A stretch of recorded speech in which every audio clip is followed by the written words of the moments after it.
Hey everybody. So about a year ago, a year and 20 pounds ago it looks like, I got a 1964 Fender Bassman, great amp. I bought it, without playing it over reverb from somebody across the country. The amp was fantastic, but one of the speakers was blown. It came with two Oxford ceramic magnet speakers that were date coded to 68, so it's not exactly the same matched pair of speakers to that amp head from 64. But one of them was blown, and I decided to swap out one of the speakers, and I decided to actually go with a Jensen Alnico magnet, a little bit different sonically. I thought it'd be interesting, so learned a little bit on YouTube on how to do that, so I decided to swap that out and document it. So on this video, you're going to see me switch out that speaker, go through all the steps that needs to happen, and most importantly, making sure there's a little trick to make sure that the speakers are in phase with each other, which is super important. And so you'll see all of that process, and then at the end, you'll see the sonic results. I'll plug my Les Paul in through that, and you'll hear the great tones that are coming out through that cabinet right after I swap that. Super happy with the sound.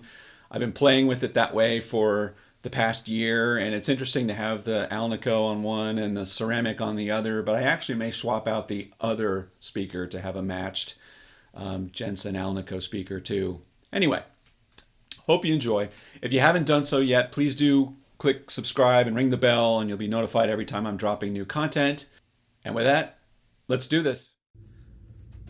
All right, so I've opened up my cabinet. By the way, Fender, really, 28 screws to unscrew the back of your cabinet. That's ridiculous. Come on, seriously.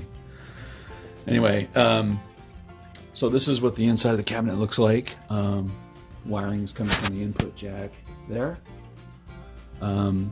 These cabinets are the standard way to wire these up is you have two 8-ohm speakers, and you run them in what they call parallel. You wire them up so they run in parallel, and what that means is, loosely, is that the amp head, the power on the amp head, is looking for a 4-ohm resistance in this case.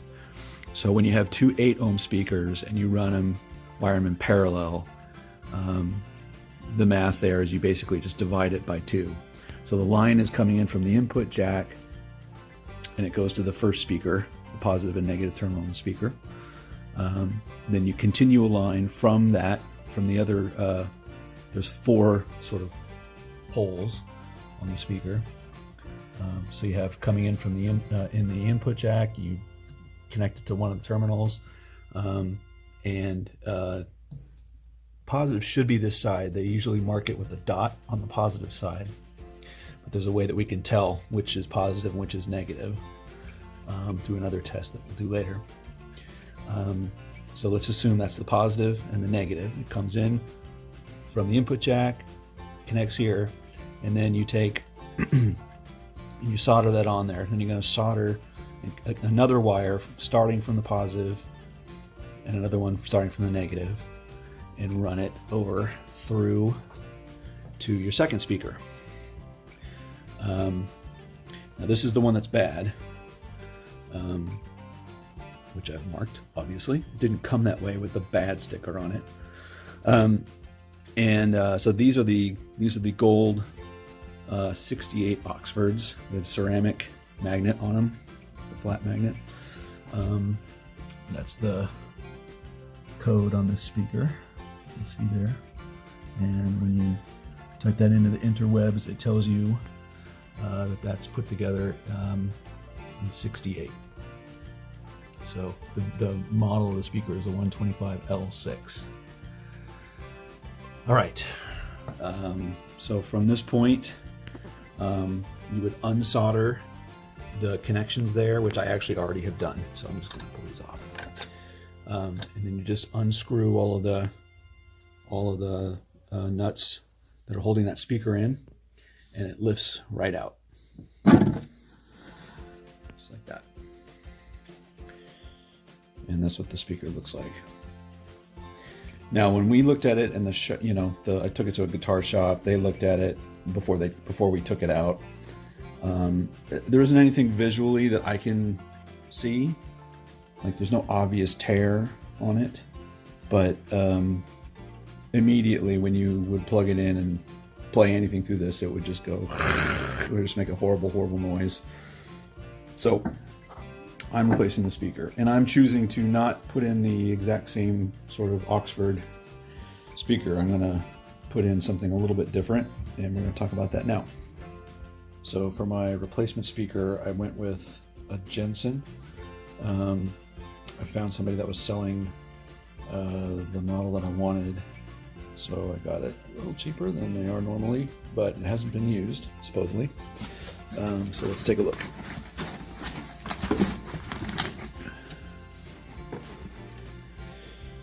Okay, let's get this out. So this is a Jensen P12N. This is a 12-inch speaker with an Alnico magnet, which is different from the ceramic magnet that you see on the Oxford. It's got the thinner profile, but that's a ceramic magnet. This is an Alnico magnet. Alnico is aluminum, nickel, and cobalt. And sonically, they just sound a little different. They're definitely more expensive. They also make a model of this speaker that it's called with the bell. This is called without the bell. But they've got a piece of this green material that wraps around the magnet like a bell. And some people say, there's some debate whether that actually makes any difference sonically to the speaker, but I got the one without. So this is the speaker that I'm going to use to drop in. Again, it's a different magnet from the Oxford, and I think it'd be interesting to hear the combination of the sound of them together. They do sound very different, and obviously when I'm playing live, I'm going to have to choose which one I want to mic up, basically, for which one I want to highlight. I'm guessing it would be this guy. Anyway, so that's the one I'm going to drop in. Okay, it's a little easier to see on this one. So this is my new speaker, and actually they've got it marked. This side it's got a positive, and this side has a negative. On the older speaker, they don't have that. So I'm going to repeat this experiment with the other speaker to figure out which way I need to go. What you do when current is passing through and connected to these terminals, your speaker, and it's the cone here, your speaker is either going to pop out when it's projecting sound. You want that speaker to be popping outwards. When you have the correct lineup of positive to here, negative to here, your speaker cone is going to flex outwards, which is what you want. If you have those lines reversed, you have the polarity reversed, then the speaker is actually going to jump backwards. And you can test it out with a 9-volt battery. So this is the negative side, this is the positive side, this is the negative on the 9-volt, this is the positive. So what you do is you touch the metal onto the negative, onto that pole, and I'm going to just touch the positive together. And when you do that, you're going to hear a pop. From what I can tell, you just want to do this quickly. You don't want to keep it on there for long periods of time, but it's okay to have that little pop. But when it pops, watch the speaker cone over here. It's going to jump, and it should jump in the correct direction. It should jump outwards when you do this. So here we go. Just watch for it. So that moved outwards. If you had them backwards, it would look like this. You can see it. Hopefully you can see that jumping backwards. Anyway, so I'm going to repeat that experiment with my Oxford. And And from that, I'll understand which wire for sure is coming from the positive and the negative, and I will follow those wires and connect them up with the correct ones here. All right, so I'm moving outside because we're going to be doing some soldering. So I verified, I used the 9-volt battery on here to verify that yes, this indeed is the positive and this is the negative. And so, so it is pushing the cone out based on that.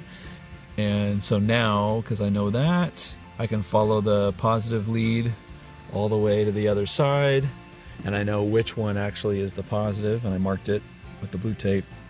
So that's all I need to know to connect up to my new speaker on the positive terminal. The other thing I did, I don't know if it's good or not, is I snipped off, you know, a bit of wire because it was all, had a bunch of solder on it from where I took it off, and I don't know if it matters or not, but I'm going to start with clean wire here to solder that back onto the new speaker.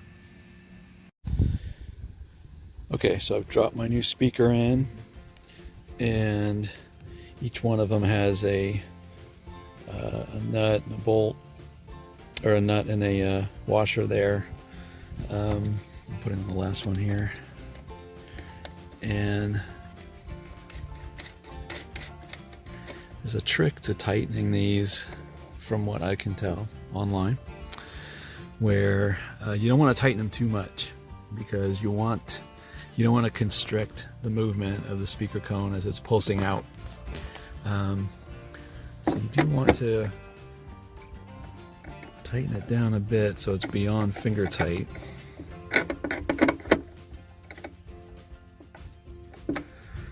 And then you want to move to the opposite side as you're tightening.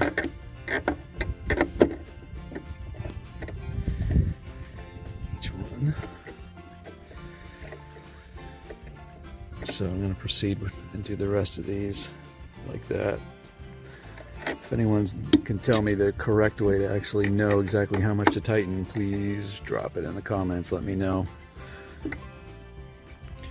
Yeah, I'm no dummy. I'm putting in 1 and 2 screws only at this point. If I have to get into this thing again to resolder something, I don't want to have to do these 28 screws. Alright, so here's the finished product. Got my 64 head on here into the cabinet, and I just plugged it in a second ago. Man, it sounds amazing. And I can already tell the Alnico speaker over here is way louder than the ceramic one over here, and I've read that it's because the Alnico speakers are a much more efficient speaker, I guess, so they put out, I guess they're louder. Anyway, hopefully this doesn't blow out the microphone on the phone, but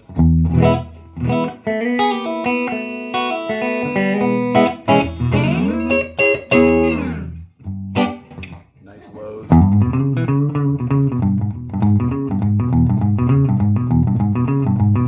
I can already tell I'm favoring the sound that's coming out of this. I know it's louder, but just the sonic characteristics of the Alnico speaker is amazing.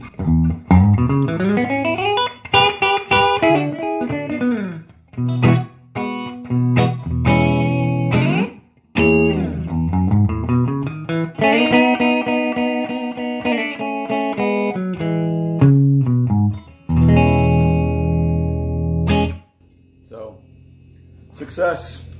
I tend to be volume back on the guitar a little bit.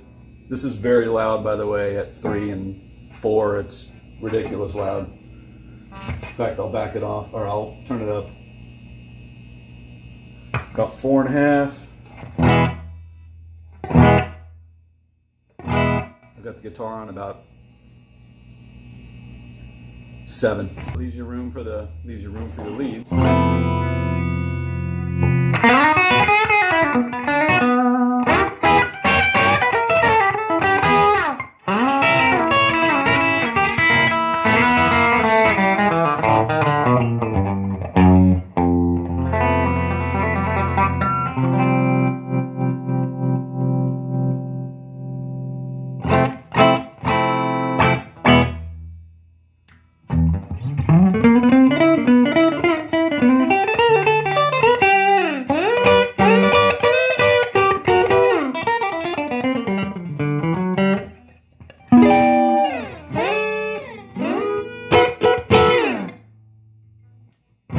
All right, there you go.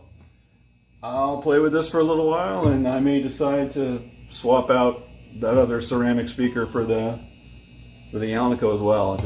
I could just tell the sound coming out of that is awesome. Awesome. Anyway, let me know what you think. Thanks for going on this journey with me. And let me know if there's any other tips or anything that you know about that process that I didn't show today. Always willing to learn. And all right, talk to y'all soon.